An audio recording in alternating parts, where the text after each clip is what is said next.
Tell us about the latest deal then and other recent arms sales from the US to Taiwan. Why were they announced and the reaction from Beijing? Yeah, there's been a number of interesting moves in the defense space in the Taiwan Strait over just the past week. So the State Department overnight notified Congress of its approval, its backing for a $2.4 billion deal for anti-ship missiles to Taiwan. This would encompass up as many as 100 Harpoon coastal defense systems.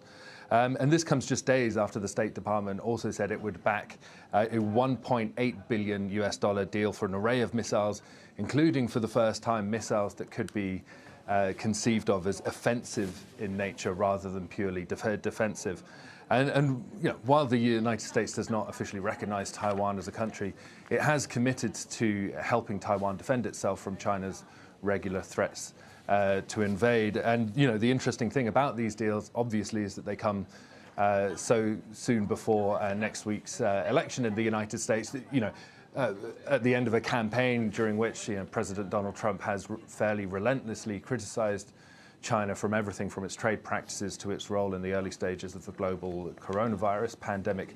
So these new deals obviously do absolutely nothing to improve relations between Beijing and Washington, D.C. And Sam, specifically with these types of missiles then, how does the situation change in the Taiwan Strait with this sort of, new pieces of the arsenal? So specifically about last week's deal, military experts did sit up and take notice when this deal was announced. Up until now, the United States has been very careful to sell Taiwan purely defensive weaponry. Taiwan has for the longest time wanted, F-35s, and the United States has consistently said, we are not going to sell you F-35s because they are clearly not a defensive weapon system.